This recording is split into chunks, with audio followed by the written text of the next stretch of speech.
అమరావతి రెండో విడత భూసేకరణ విషయంలో ప్రభుత్వం వెనక్కి తగ్గిందా? సీఎం చంద్రబాబు పునరాలోచనలో పడ్డారా? తాత్కాలికంగా వాయిదా వేయడానికి సిద్ధపడ్డారా? కేబినెట్ సబ్ కమిటీ ఏర్పాటు చేయనున్నారా? అమరావతి రైతుల నుంచి అభిప్రాయ సేకరణ చేపట్టనున్నారా అంటే అవుననే సమాధానం వినిపిస్తుంది. జూన్ 25న జరిగిన కేబినెట్ సమావేశంలో అమరావతి భూసేకరణకు గ్రీన్ సిగ్నల్ ఇచ్చారు. గత కొద్ది రోజులుగా అమరావతి ప్రాంతంలో అదనపు భూముల సేకరణకు సంబంధించి ప్రక్రియ ప్రారంభమైంది. అయితే గతం మాదిరిగా అమరావతి రైతుల నుంచి అనుకున్న స్థాయిలో ఆసక్తి మాత్రం కనిపించలేదు.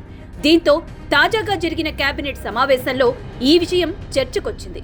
డిప్యూటీ సీఎం పవన్ తో పాటు మంత్రుల అభిప్రాయం మేరకు చంద్రబాబు ఈ విషయంలో వెనక్కి తగ్గినట్లు ప్రచారం సాగుతోంది. కూటమి అధికారంలోకి వచ్చిన తర్వాత అమరావతికి కొత్త కళ వచ్చింది.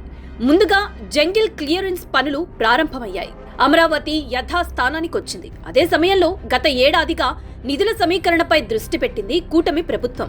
కేంద్ర ప్రభుత్వం హామీతో ప్రపంచ బ్యాంకుతో పాటు ఏషియన్ డెవలప్మెంట్ బ్యాంకు నుంచి 15,000 కోట్ల రూపాయలు రుణం అందింది.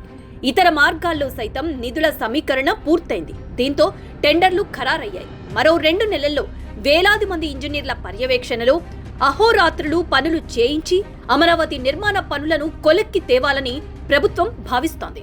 అయితే అంతర్జాతీయ నగరాల సరసన అమరావతిని చేర్చాలని చంద్రబాబు సర్కార్ గట్టి సంకల్పంతో ఉంది. అందుకే అదనంగా మరో 35,000 ఎకరాల భూమిని సేకరించాలని భావించింది. అంతర్జాతీయ విమానాశ్రయంతో పాటు మరికొన్ని నిర్మాణాలను పూర్తి చేయాలని ప్రణాళిక వేసుకుంది. ఓ 10,000 ఎకరాల భూమిని ప్రభుత్వం తన వద్ద ఉంచుకోవాలని చూసింది. అయితే ఇది మంచి ఆలోచన అయినా అమరావతి రైతుల్లో అనేక రకాల అనుమానాలు ప్రారంభమయ్యాయి. గత 5 ఏళ్ల వైసీపీ విధ్వంసాన్ని గుర్తుంచుకొని లేనిపోని ఇబ్బందులు ఎందుకన్నది అమరావతి రైతుల అభిప్రాయం.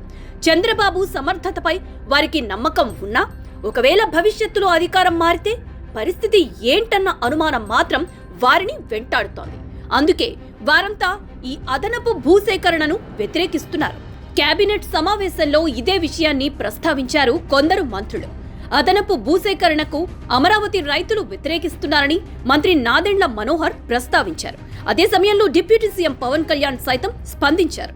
అదనపు భూసేకరణ పేరుతో లేనిపోని ఇబ్బందులు ఎందుకని అన్నారు. అమరావతి రాజధాని భూసేకరణకు సంబంధించి మంత్రులు ఇష్టారాజ్యంగా ప్రకటనలు చేయడాన్ని కూడా ప్రస్తావించారు. ఇప్పటి వరకు అమరావతి రాజధానిని వ్యతిరేకించిన వైసీపీ వర్గాలకు ఇది అవకాశం ఇచ్చినట్లు అవుతుందని కూడా చెప్పుకొచ్చారు. దీంతో చంద్రబాబు ఆలోచనలో పడ్డారు.